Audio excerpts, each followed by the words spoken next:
Morning ma'am. Good morning, good morning. चलो सब लोग अपनी सोशल साइंस की बुक निकालो और उसमें खोलो chapter 50, the world of growing knowledge.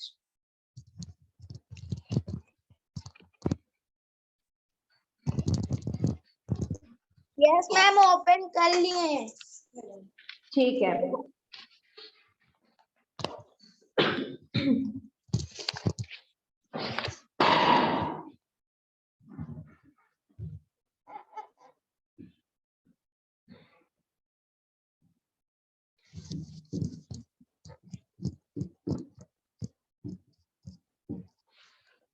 Social Science, Chapter 15, The World of Growing Knowledge. Early humans learned various things about the world through experiments. अब जो अर्ली ह्यूमंस थे उन लोगों ने क्या करा, एक्सपेरिमेंट्स के थ्रू बहुत सारी नई नई चीजों के बारे में पढ़ा और सीखा। They pass this knowledge to the next generation verbally. और उन्होंने क्या करा, उनके पास जो भी नॉलेज थी वो उन्होंने क्या करा, बोल के अपनी जो उनकी नेक्स्ट जनरेशन थी उनको पास आउट करी। But as this awareness and knowledge increase, it's become difficult for them to remember each and everything. फिर जैसे जैसे उनकी जानकारियां बढ़ती गई, उनकी नॉलेज बढ़ती गई, तो सभी चीजों को, सभी नॉलेज को क्या था, याद रखना, मेमोराइज करना थोड़ा सा डिफिकल्ट हो गया था। Thus, they felt the need to record this knowledge. तो उनको ऐसा फील हुआ कि उन्हें क्या करना चाहिए, जो भी उनके पास नॉलेज है उसको उन्हें क्या करना है, रिकॉर्ड करके रखना चाहिए। So they began to draw. तो उन्होंने क्या करा, उन्होंने ड्राइंग स्टार्ट करी, ड्रॉ करना स्टार्ट करा, पेंट एंड राइट, उन्होंने पेंट करा और लिखना स्टार्ट करा। Today we are empowered with knowledge. और इसीलिए आज प्रेजेंट टाइम में हमारे पास क्या है, एंशिएंट टाइम से लेके अब तक की जो भी नॉलेजेस हैं वो सब हमें पता है।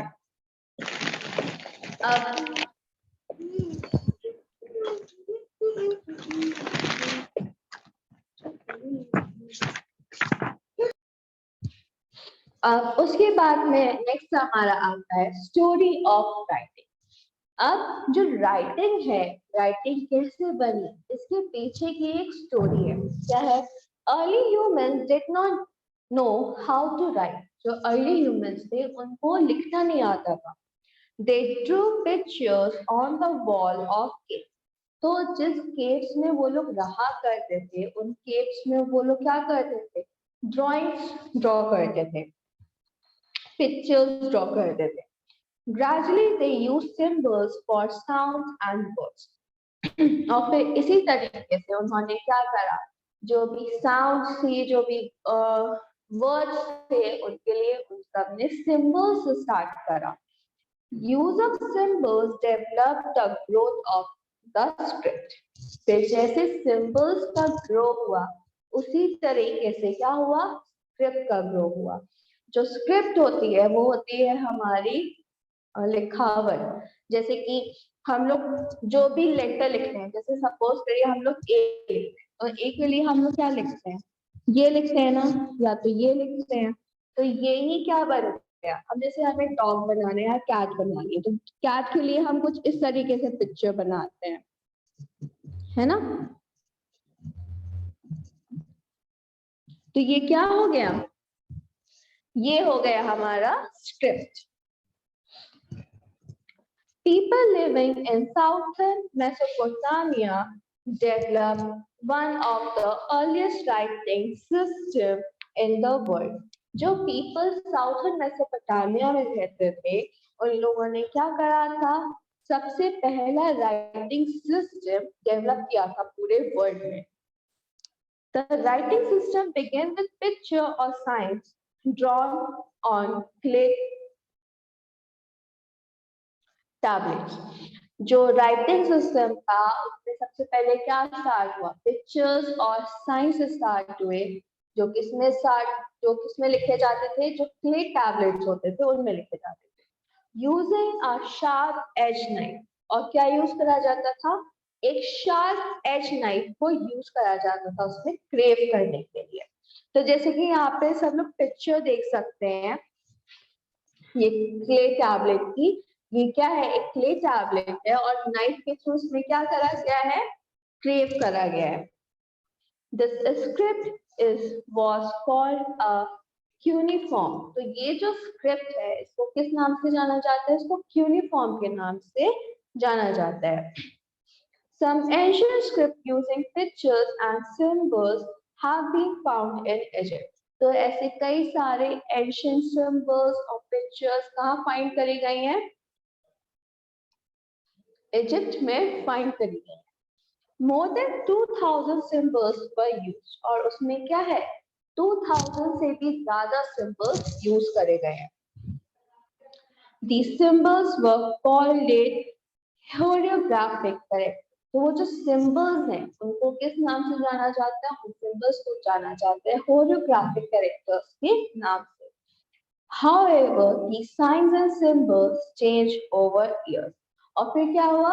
जैसे जैसे साल बीतते गए वैसे वैसे क्या हुआ? ये सारे जितने भी साइंस थे, जितने भी सिंबल्स थे, वो सब क्या होते गए? वो सब भी चेंज होते गए।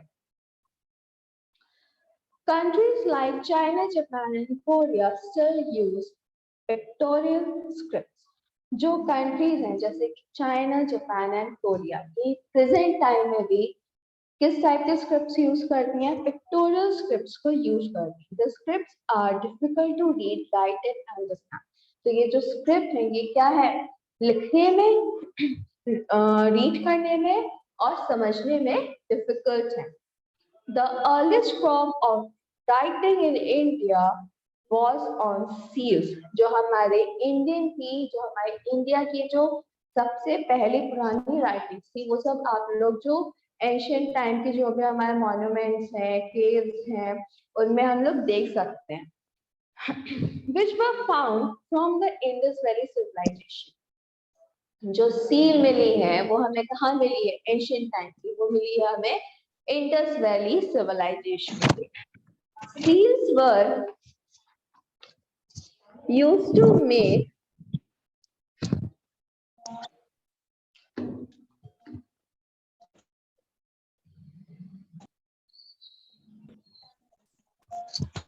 seals were used to make impressions on clay।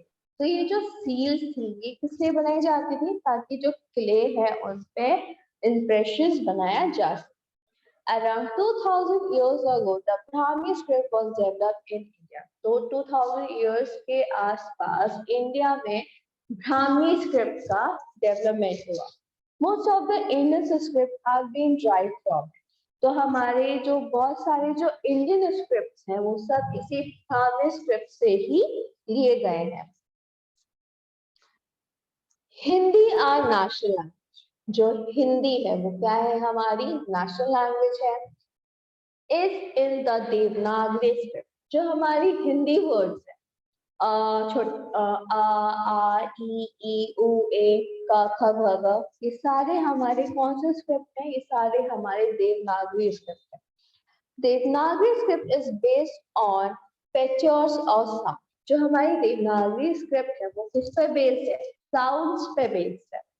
Urdu, Arabic Urdu and Persian script is also used in India। तो हमारे इंडिया में देवनागरी स्क्रिप्ट के साथ साथ जो अरेबिक है, उर्दू है और पर्शियन स्क्रिप्ट है ये भी क्या करा जाता है? यूज करा जाता है। तो ये थी हमारी राइटिंग की स्टोरी। अब इसके बाद में आता है हमारा स्टोरी ऑफ नंबर। अब किस तरीके से नंबर्स का इन्वेंशन हुआ उसको हम लोग देखते हैं। Many years ago, counting of objects started all over the world। अब बहुत सालों पहले ही क्या करा गया था? जो भी हमारे वर्ल्ड में जितने भी ऑब्जेक्ट्स थे सबको सबकी काउंटिंग स्टार्ट करी गई। When early humans felt the need of counting, they used their fingers to count। जब early humans को काउंटिंग की जरूरत पड़ी कि वो कैसे काउंट करें, तो उन लोगों ने क्या करा? अपनी फिंगर्स का यूज करा काउंट करने के लिए। By that time, they probably began to use some device like stones or sticks. और फिर जैसे जैसे टाइम बीतता गया तो उन्होंने क्या करा, स्टोन्स का, फिंगर्स के साथ साथ स्टोन्स का, स्टिक्स का यूज करना स्टार्ट कर दिया काउंटिंग के लिए. The concept of zero and decimal system was also introduced to the world by Indian scholar. अब जो जीरो का कॉन्सेप्ट था और जो डेसिमल सिस्टम का कॉन्सेप्ट था उसको भी पूरे वर्ल्ड में इंडिया ने ही इंट्रोड्यूस करा, जो इंडियन स्कॉलर थे. अच्छा, किसी को नाम पता है इन्होंने जो जीरो है और जो डेसिमल सिस्टम है किसने इंट्रोड्यूस करा था? Ma'am right, Aryabhatta. तो आर्यभट्ट कौन थे? वो एक इंडियन स्कॉलर थे और उन्होंने ही जीरो और डेसिमल सिस्टम का इंट्रोडक्शन करा था पूरे वर्ल्ड में. The Arabs adopted the Indian numericals and called them Hindustan. जो अरब थे उन्होंने क्या करा, जो इंडियन न्यूमेरिकल सिस्टम था उसको अडॉप्ट किया और उसको बोला हिंद से, जिसका मतलब है फ्रॉम इंडिया, मतलब इंडिया से.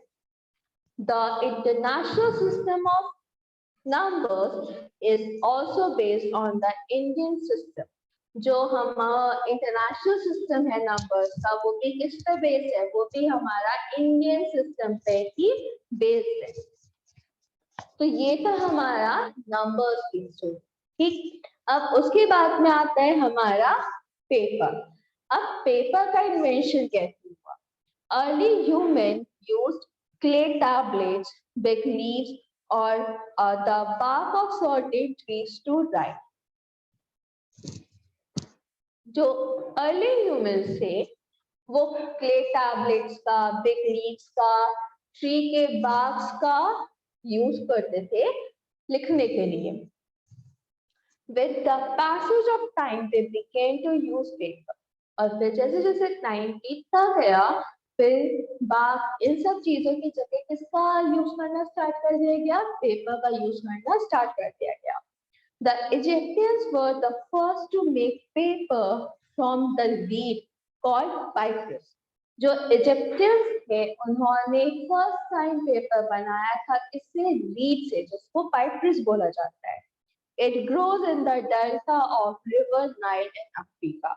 जो कहाँ पे ग्रो करता है? अफ्रीका में जो रिवर नाइल है वहां पे वो ग्रो करता है.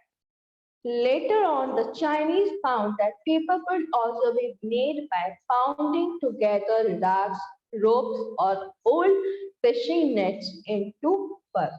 उसके बाद में चाइनीज ने ये फाउंड करा कि जो पेपर है उसको हम रीड के सिवा भी दूसरे चीजों से बना सकते हैं, जैसे कि रैग्स हो गए, रोप्स हो गए, ओल्ड फिशिंग नेट्स हो गए. इन सबको अगर हम क्या करें, एक पल्प में रख दें और इन सबको हम क्या कर सकते हैं, इन सब चीजों से भी पेपर बना सकते हैं. Today paper is primarily made of wood pulp and vegetable pulp. तो प्रेजेंट टाइम में मीन्स आज के टाइम में जो पेपर्स मोस्टली बनाए जाते हैं वो बनाया जाता है वुड पल्प से और वेजिटेबल पल्प से बनाए जाते हैं. The early books were written and copied by hand. जो पुराने टाइम में प्रिंटिंग मशीन तो होती नहीं थी तो वो लोग क्या करते थे, वो लोग अपने हाथों से पूरी बुक्स को क्या करते थे, लिखते थे और प्रिंट करते थे. कई सारे कॉपीज बनाते थे, कैसे? खुद अपने हाथों से लिख के. It was a slow process, जिसकी वजह से ये क्या था, बहुत ही ज्यादा स्लो प्रोसेस था. These books were known as manuscripts. तो ये जो बुक्स थी इनको किस नाम से जाना जाता है? इनको जाना जाता है manuscripts के नाम से. Manuscripts were previous since they were perishable and also available to rich and educated. अब ये जो manuscripts थी ये क्या थी? बहुत ही ज्यादा precious थी. तो ये उस टाइम पे जो सिर्फ रिच और एजुकेटेड थे वही क्या करते थे? परचेज करते थे. However, the invention of printing press solved this problem. अब जब क्या हुआ, प्रिंटिंग प्रेस का डेवलपमेंट हुआ, प्रिंटिंग प्रेस का इन्वेंशन हुआ, तो ये जो प्रॉब्लम थी ये सॉल्व हो गई। The demand for paper increased with the invention of the printing press in 1440. फिर जैसे ही प्रिंटिंग प्रेस का इन्वेंशन हुआ तो जो पेपर के डिमांड से वो भी क्या होते चले गए, वो भी इंक्रीज होते चले गए। और प्रिंटिंग प्रेस कब इन्वेंट हुई थी? 1440 में इन्वेंट हुई। A machine for making paper is continuous roll was invented by Nicholas Lewis Robert in 1798. Paper बनाने का जो एक कंटिन्यूस रोल था वो 1798 में निकोलस लुइस रॉबर्ट ने करा था। Today paper is used all over the world. आज प्रेजेंट टाइम में जो पेपर है वो क्या होता है, पूरे वर्ल्ड में यूज करा जाता है। And hence its production is increasing on a large scale. और पेपर का जो प्रोडक्शन है वो क्या हो रहा है, लार्ज स्केल में हो रहा है। As a result, a number of trees are cut every year to meet the rising demand. तो इसका रिजल्ट क्या हुआ, इसका रिजल्ट ये हुआ कि जो पेपर्स हैं, ट्रीज हैं, उनको क्या करा जा रहा है, बहुत ज्यादा कट करा जा रहा है। क्यों? क्योंकि पेपर्स की demand day by day increase होती जा रही है, इस वजह से। Hence, paper should not be wasted. इसीलिए हमें क्या नहीं करना चाहिए, कभी भी पेपर को वेस्ट नहीं करना चाहिए। We should use it wisely and also encourage its recycling. इसलिए हमें पेपर का बहुत ही ध्यान से यूज करना चाहिए और साथ साथ उस पेपर को, जो हमारा पेपर यूज हो चुका है, उसको रिसाइकिल करना चाहिए। As this would help in protecting our environment. इससे क्या हो सकता है, हमारा जो environment है वो प्रोटेक्ट हो सकता है। उसके बाद में आता है हमारा स्टोरी ऑफ प्रिंटिंग। अब प्रिंटिंग की क्या स्टोरी है? About 1500 years back, the art of printing developed in China using ink and letters cut into wooden blocks. Around 1500 years back, जो प्रिंटिंग का जो आर्ट था वो कहाँ पे डेवलप हुआ? वो डेवलप हुआ हमारा चाइना। और किसको यूज करके? इंक को यूज करके और लेटर्स के ब्लॉक बना के, वुडन ब्लॉक बनाए गए। In 1440, the first printing press was developed by John Gutenberg of Germany. जो फर्स्ट प्रिंटिंग प्रेस थी, जो पहली प्रिंटिंग मशीन थी, वो किसने इन्वेंट करी थी? जॉन गुटेनबर्ग, जो जर्मनी के थे, उन्होंने 1440 में इन्वेंट करी थी। He used replaceable and movable wooden or metal letters to form words and sentences. उन्होंने क्या करा? उन्होंने replaceable और movable wooden और metal letters बनाए थे कि किस तरीके से जो एक वर्ड बना सके, सेंटेंस बना सके। Words, line and pages were made with mold of letters of the alphabet. जो वर्ड्स थे वो लाइंस में थे और जो पेपर था वो मोल्ड में था, लेटर्स मतलब कि जो अल्फाबेट लेटर्स थे उसके according. Ink was applied on the mould, जो मोल्ड बनाया गया था उसमें इंक डाली जाती थी। The frame was then pressed against a smooth surface. उसके बाद में जो फ्रेम था उसको प्रेस करा जाता था स्मूथ सरफेस पे। The mold could be raised and reused. और जो मोल्ड था उसको हम लोग क्या कर सकते थे? दोबारा से रीयूज कर सकते थे। The Bible was the first book printed in Gutenberg printing press. जो बाइबल थी कि पहली बुक थी जो क्या था? गुटेनबर्ग का जो प्रिंटिंग प्रेस था उसमें प्रिंट करी गई थी। Thus, the invention of the printing press changed the world completely. तो इसीलिए जैसे क्या हुआ, प्रिंटिंग प्रेस का डेवलपमेंट हुआ तो क्या हुआ, काफी ज्यादा चेंजेस आ गए।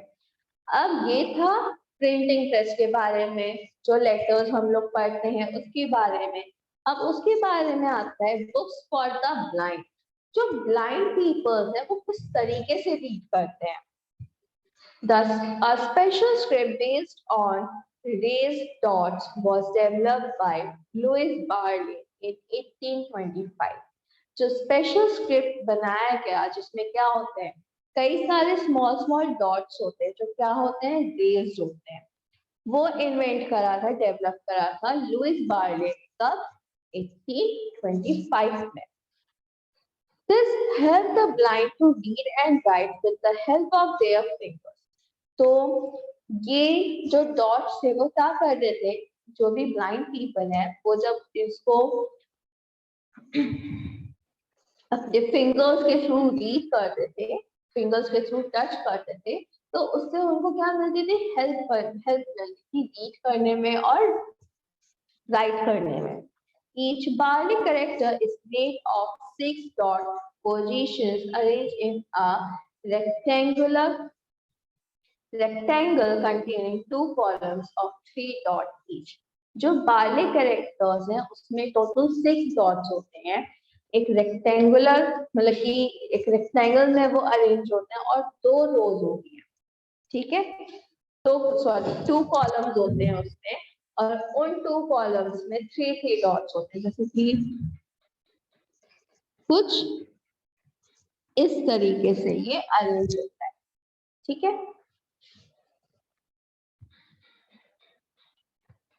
The dot may be raised at any one of 6 positions to form 64 different letters. अब ये जो 6 डॉट्स हैं इनमें से कोई सा भी डॉट्स क्या होता है, रेज हो सकता है और क्या कर सकता है, जो भी 64 डिफरेंट लेटर्स है उनका कोई भी एक लेटर का फॉर्मेशन वो कर सकता है। Many books have been written specially for the blind people. और इसीलिए ऐसी कई सारी बुक्स लिखी गई हैं किनके लिए, ब्लाइंड पीपल्स के लिए ही। Today audio book called talking books are also available for the blind student. और आज के प्रेजेंट टाइम में ऑडियो बुक्स भी क्या है, अवेलेबल है। ऑडियो बुक्स को हम लोग बोलते हैं टॉकिंग बुक्स, ये अवेलेबल है इनके लिए जो ब्लाइंड स्टूडेंट्स हैं उनके लिए। There is a sign language developed for the deaf and dumb और ब्लाइंड पीपल के लिए बार्ली लैंग्वेज यूज करा गया। इसी तरीके से ब्लाइंड पीपल कौन होते हैं, जो देख नहीं सकते। अब इसी तरीके से जो पीपल क्या है, डीफ एंड डम है, जो सुन नहीं सकते हैं, उनके लिए क्या बनाया गया, उनके लिए साइन लैंग्वेज बनाया गया। मींस हर एक अल्फाबेट का एक साइन है, उस साइन को बोल के वो क्या कर सकते हैं, अपनी बात को रिप्रेजेंट कर सकते हैं। उसके बाद में आता है हमारा literacy and progress. Literacy is the key to progress. जैसे जैसे हम लोग चीजों को पढ़ते जाएंगे, समझते जाएंगे, लिटरेट होते जाएंगे, तो क्या होगा, हमारी प्रोग्रेस होती जाएगी। A nation cannot progress if its people are illiterate. कोई भी नेशन तब तक प्रोग्रेस नहीं कर सकता अगर उस नेशन के पीपल क्या है, इलिटरेट हो, मतलब कि पढ़े लिखे ना हो। It is also an important way to removing poverty. और ये भी क्या है, ये भी one of the important way है जिससे हम लोग क्या कर सकते हैं, गरीबी को हटा सकते हैं। However, in India, a large number of people are still illiterate. अब हमारी कंट्री इंडिया में आज के प्रेजेंट टाइम में भी क्या है, लार्ज नंबर ऑफ पीपल्स हैं जो क्या है, illiterate. Many steps have been taken by the government to promote education in our society. तो हमारी जो इंडियन गवर्नमेंट है उसने से बहुत सारे स्टेप्स किए हैं जिससे वो क्या कर सकती है, जो इलिटरेसी है उसको कम कर सकती है और एजुकेशन को प्रमोट कर सकती है।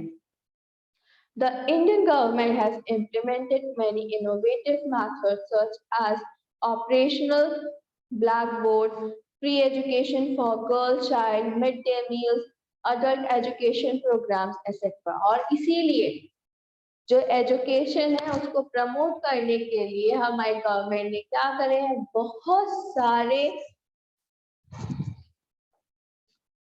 क्या निकाले?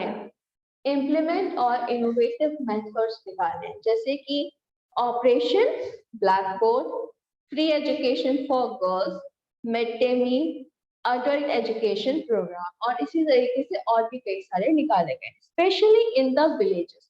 और ये जो प्रोग्राम्स निकाले गए हैं, ये इन्होंने कहाँ निकाले हैं? विलेजेस में निकाले हैं। क्यों? क्योंकि जो विलेजर्स है वो क्या करते हैं, वो काफी ज्यादा इलिटरेट है हमारे प्रेजेंट टाइम में, इसीलिए।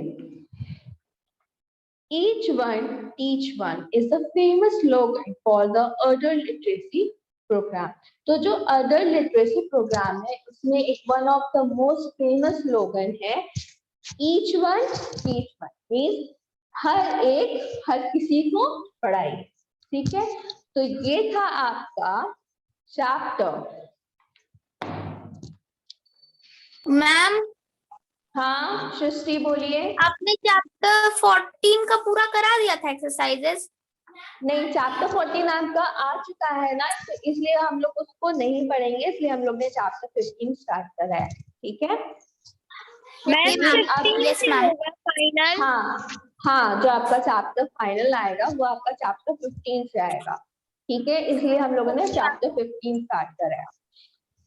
ओके तो यहाँ पे आप सबका ये चैप्टर कंप्लीट होता है। जब हम लोग की नेक्स्ट क्लास होगी तो इसके हम लोग एक्सरसाइजेस को सॉल्व करेंगे, तो सब लोग अपनी बुक में इन एक्सरसाइजेस को सॉल्व करिएगा, और जब हम लोग की नेक्स्ट क्लास होगी तो उसमें हम लोग इसको डिस्कस करेंगे। Okay? Yes ma'am. Okay, yes ma'am. Thank you students. Thank you ma'am.